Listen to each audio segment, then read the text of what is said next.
So ह्या equation 4ला आपण simplify करू शकतो. तर ह्याच्या फॉर्ममध्ये x exponential x something constant आणि एक्स अशा ह्या फॉर्ममध्ये ह्याचं एक्सपान्शन मॅथमॅटिकली कसं येतं तर अशा प्रकारे. Okay, so H cross omega not 1/2 e raised to 1/2x plus 3 e raised to 3x/2. ठीक आहे, अशा प्रकारे ही जी टर्म आहे ते आपण एक्सपांड केली. कसे एक्सपांड केली? यांच्या व्हॅल्यू इथं 0 1 2 3 ठेवा. 0 ठेवल्यानंतर काय येईल? 1/2 एक्सपोनेन्शियल 1/2 1/2 एक्सपोनेन्शियल 1/2 अशा प्रकारे. ठीक आहे, अशा प्रकारे त्याचं एक्सपान्शन केलं. नंतर खालचंही तसंच एक्सपान्शन करा. यांची व्हॅल्यू 0 1 2 3 ठेवल्यानंतर आपल्याला हे कसं येतं, हे अशा प्रकारची सिरीज मिळते, एक्सपोनेन्शियल सिरीज. ओके, आता इथं जर आपण लक्षपूर्वक बघितलं, हे जी वरची टर्म आहे, ओके, हे खालच्या टर्मचं डेरिव्हेटिव्ह आहे. मॅथ्समध्ये आपल्याला एक फॉर्म्युला आहे की जर एखादं फंक्शन की त्याचं डेरिव्हेटिव्ह जर वरती असेल आणि ते फंक्शन खाली असेल तर त्याला इन टर्म्स ऑफ लॉग त्याला लिहू शकतो आपण. That is H cross omega D D x of, ह्याला कसं लिहितात? D D x of log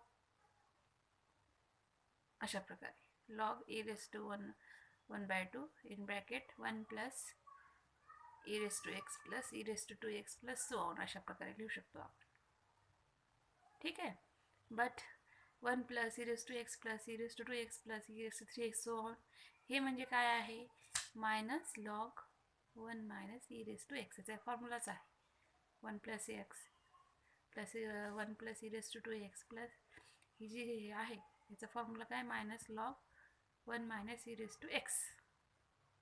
ठीक आहे, हे सबस्टिट्यूट करा मग या ठिकाणी. आफ्टर सबस्टिट्यूशन आपल्याला असा फॉर्म्युला मिळतो. ओके, आता इथे जे आहे आपल्याला तर डेरिव्हेटिव्ह घ्यायचं आहे. With respect to X derivative आहे का नाही? मग डेरिव्हेटिव्ह घ्या. x/2चं डेरिव्हेटिव्ह काय येतं? 1/2 plus log 1 minus E raise to एक्सचा डेरिव्हेटिव्ह काय असतो? 1/1 minus E raise to X, E raise to एक्सचा derivative E raise to X. अशा प्रकारे ह्या टर्मचा डेरिव्हेटिव्ह हा, याचा डेरिव्हेटिव्ह 1/2. ठीक आहे, मग ह्याला सिम्प्लिफाय करा आणखीन. आता हे जे ई रेस टू एक्स आहे त्याला खाली आणला, वरचं ई रेस टू एक्स खाली शिफ्ट केलं तर ते कसं होईल? E raise to minus X होईल इथं, प्लस एक्स मायनस एक्स इथलं की 1 होईल. ठीक आहे, पुट व्हॅल्यू ऑफ एक्स. आता इथं जे आपण मागे एकच सिम्प्लिफिकेशनसाठी एक्सची व्हॅल्यू काय ठेवलं होतं? एच क्रॉस ओमेगा आपण के टी घेतलं होतं मागे, ते इथं सबस्टिट्यूट करा. So 1/e raised to h nu upon kt minus 1 याला मल्टिप्लिकेशन करा. अशा प्रकारची एनर्जी आपल्याला मिळाली मग. ठीक आहे, अकॉर्डिंग टू आयन्स्टाईन थेरी. इथे ही फर्स्ट टर्म जी आहे ती आहे 0. The first term on right hand side is the temperature independent 0 point energy. त्याला काय म्हणतात? Temperature independent 0 point energy. टेम्परेचरवरती डिपेंड नाही, टेम्परेचर इंडिपेंडंट 0 पॉईंट एनर्जी म्हणतात. आता जसं आपण मागच्या क्लासिकल थेरीमध्ये काय झालं होतं की टेम्परेचर डिक्रीज होत असताना काही एलिमेंट्सच्या व्हॅल्यू ह्या डिक्रीज होतात स्पेसिफिक हीटच्या, त्या कॉन्स्टंट राहत नाहीत. मग हे कॉन्स्टंटनेस काढून टाकण्यासाठी मग 2 केसेसची स्टडी केली की हाय टेम्परेचर आणि लो टेम्परेचरला कसं बिहेवियर आहे. मग ॲट हाय टेम्परेचर बघूया. हाय टेम्परेचर म्हणजे के टी ही term, K T is greater than H cross omega naught. घेतली के टी ही टर्म काय होईल? मोठी होईल. कशापेक्षा? H cross omega naught. मग ह्याच्यामध्ये काय चेंज होते? ही तर काय टेम्परेचर इंडिपेंडंट आहे, त्यामुळे ह्याच्यामध्ये काही चेंजेस होत नाही. चेंजेस कुठून होणार? इथं होणार. मग H cross omega upon K T ह्याच्यापैकी कुठली टर्म मोठी? ह्या दोन्हीपैकी के टी हा मोठा झाला. So K T is greater than H cross omega naught. मग हे एक्सपोनेन्शियल फॉर्म कसं रिड्यूस होईल? E raise to H cross omega upon K T minus 1 is equal to, आता हे एक्सपांड केलं ई रेस टू एक्सला 1 plus H cross omega upon K T plus so on minus 1. हे plus 1 minus 1 cancel होईल. बाकीच्या higher order term neglect केल्या. मग ह्याची व्हॅल्यू काय येईल आपल्याला? H cross omega upon K T. म्हणजे हे जे फंक्शन आहे ह्याची टोटल व्हॅल्यू काय आली? At high temperature H cross omega upon K T आली. ठीक आहे, मग ही व्हॅल्यू इथं सबस्टिट्यूट करा, H cross omega upon K T. ठीक आहे, ह्याची व्हॅल्यू मिळाली आपल्याला इथं. H cross omega upon K T अशा प्रकारे ठेवलं आपण तिथं ह्याची व्हॅल्यू एक्सपोनेन्शियलची value H cross omega naught upon K T ठेवली. So half K T plus half K T is equal to 1 K T. म्हणजेच हाय टेम्परेचरला ॲव्हरेज एनर्जी किती आली K T and C B is equal to 3R. म्हणजे high टेम्परेचरला it approaches to classical थेरीनुसार जी value मिळाली होती तीच आपल्याला आइन्स्टाईन थेरीमध्येही तीच मिळाली आहे. ओके, सो हा Einstein's theory and classical theory are same at high temperature. आपण ह्या डायग्रामवरून बघू शकतो की हाय टेम्परेचरला त्याची व्हॅल्यू कॉन्स्टंट आहे ही 3R. बरोबर आहे का नाही हाय टेम्परेचरला. म्हणून मग इथेही तसंच आहे. मग हाय टेम्परेचरला दोन्ही सेम आहेत, क्लासिकल थेरी आणि क्वांटम थेरी सेम. ठीक आहे. आता प्रॉब्लेम कुठं आहे तर लो टेम्परेचरला आपल्याला बघायचं आहे. That is at high temperature that is for KT is greater than H cross omega the average energy obtained from Planck's Einstein distribution law for harmonic oscillator agrees with the कुशीच्या agreement आहे ही average energy obtain by classically. ठीक आहे, दोन्हीचे सेमच आहेत. At low temperature बघूया आपण. सो लो टेम्परेचरला कसं असेल मग हे के टी लहान असेल कशापेक्षा एच क्रॉस ओमेगा नॉट. मग हे एक्सपोनेन्शियल टर्म कशी होईल exponential H cross omega naught K B T minus 1 is equal to काय येईल -1 केले आपण त्याच्यामध्ये. तर ही दिस इज इक्वलंट टू कशाचे इक्वलंट आहे exponential H cross omega upon K B T.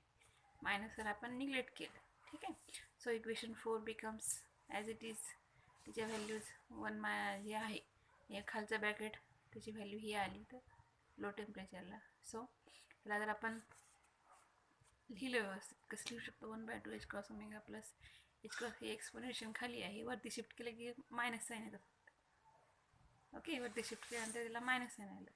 It shows that at low temperature the average vibration energy decreases exponentially. म्हणजे डिक्रीज व्हायला मायनस साईन आहे ना. सो द ॲव्हरेज व्हॅल्यू ज्या आहेत एनर्जीच्या त्या decrease व्हायला. कसं डिक्रीज व्हायला आहेत एक्सपोनेन्शियली. लक्षात ठेवा. Okay, at low temperature the average energy decreases exponentially with decrease in temperature. So the internal energy is obtained by multiplying 3 and 2 above. 3 dimensions साठी आपल्याला 3 ने मल्टिप्लाय करावं लागेल. So internal E is equal to 3 आणि E that is E is equal to 3 and H cross omega upon 3 ने multiply केलं. So specific heat म्हणजे काय किंवा हीट कॅपॅसिटी म्हणजे काय डेरिव्हेटिव्ह ॲव्हरेज एनर्जीचा डो ई अपॉन डो टी. याचा डेरिव्हेटिव्ह घ्या विथ रिस्पेक्ट टू टी. पहिल्या टर्ममध्ये तर टी आहे त्याच्यामुळं त्याचं डेरिव्हेटिव्ह 3NH क्रॉस ओमेगा. फक्त हे डेरिव्हेटिव्ह जर 0 आला सेकंड टर्ममध्ये आहे T with respect to T derivative कसं येणार मग 3N एच क्रॉस ओमेगा हे तर कॉन्स्टंट आहे E raise to H cross omega upon K B T. याची व्हॅल्यू काय झाली लो टेम्परेचरला ह्या ब्रॅकेटची व्हॅल्यू ओके काय झाली होती हे -1 नव्हतं येत. Okay, so sorry. आता ह्याचं डेरिव्हेटिव्ह घ्यायचं फक्त आपल्याला काय करायचं आहे फक्त ते डेरिव्हेटिव्ह घ्यायचं आहे C D E upon D T. ही तर टर्म 0 झाली. आता ह्याच्या with respect to T derivative घ्यायचं आहे. सो 3NH क्रॉस ओमेगा हे ब्रॅकेटच्या बाहेर घेतलं. आता ह्या टर्मचा डेरिव्हेटिव्ह काय येतो E raise to H cross omega upon K B T -1. तर ॲज इट इज जे ही जी आहे टर्म ती वरती डेरिव्हेटिव्ह घेत असताना E raise to H cross omega upon K B T into H cross omega. आता हे जे टी आहे 1 अपॉन एक्सचं डेरिव्हेटिव्ह काय ते -1 अपॉन एक्स स्क्वेअर. जसं इथंही H cross omega upon K T square हा डेरिव्हेटिव्ह. ठीक आहे, खालीही तसंच E raise to H cross omega upon K T -1 ब्रॅकेटचं काय होईल स्क्वेअर होईल डेरिव्हेटिव्ह काढत असताना. ओके, तर अशा प्रकारे ह्या डेरिव्हेटिव्ह आहे ह्या टर्मचा. त्याला सिम्प्लिफाय करा. पुढे सिम्प्लिफाय केल्यानंतर 3N K B E raise to H ते H cross omega upon K B T. हे इथं जे आहे टर्म ती समोर घेतली इकडं एच क्रॉस ओमेगा तो ब्रॅकेटचा स्क्वेअर होईल. So H cross omega K B T bracket square E raise to H cross omega upon K B T.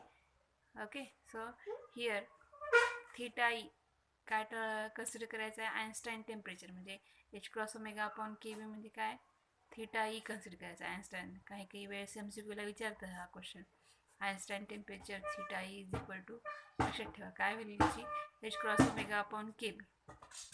Okay, so heat कॅपॅसिटीचं एक्सप्रेशन कसं येईल मग, 3v is equal to 3 N K theta E, कारण थीटा ई ही value substitute केली आपण त्याच्यासाठी, theta E upon T exponential as it is it lay theta E upon T, theta E upon T. So at low temperature exponential ही जी आहे याची व्हॅल्यू काय होईल, E raise to H cross omega upon K B, that is E raise to theta E plus T. Low टेम्परेचरच्या वेळेस मग ही व्हॅल्यू सबस्टिट्यूट करा इथं, मग काय मिळेल तुम्हाला, so we get 3 N K theta E upon T bracket square एक्सपोनेन्शियलची व्हॅल्यू सबस्टिट्यूट केली, याची व्हॅल्यू काय ती theta E T bracket square आहे, एक व्हॅल्यू निघून जाईल, काय राहील मग 3 N K E raise to minus हे खालची टर्मवरती शिफ्ट केली, minus theta E upon T into theta e upon t हितली टर्म इकडे theta e upon t bracket square. Thus for low temperature KBT is less than h cross omega. The heat capacity proportional to कशाला proportional आहे, theta e upon t. CV is proportional to theta e upon t. ठीक है, but experimentally it is found to vary as t raised to q. पण experimentally specific heat जी आहे T raise to 3च्या पॉवरनं vary होत असते experimentally, पण आपण हे T raise to 2च मिळालेलं आहे for most of the solids. Theoretical plot of C versus T upon theta as using equation 5 for diamond दाखवलेला आहे तो ग्राफ. ओके, जो की असा कर्व दाखवलेला आहे थेरॉटिकल, आणि हे some experimental points are also shown for comparison. It is seen that Einstein curve, it is experimentally points well over wide range of temperature except for very low temperature. फक्त low टेम्परेचरलाच काही points हे व्हायले थोडी कमी value आले, म्हणून it is equivalent, but low टेम्परेचरला याच्यामध्ये काही लिमिट्स आहेत. ठीक आहे, अशा प्रकारे ही आइन्स्टाईन थेरी आहे. काही इथे लो टेम्परेचरला हे बिहेवियर जे आहे याचं मॅच होत नाही आहे व्यवस्थित, म्हणून नेक्स्ट थेरी कुठली आली, डिबे थेरी. ओके, आपण नेक्स्ट लेक्चरला आपण डिबे थेरी बोलू. ओके.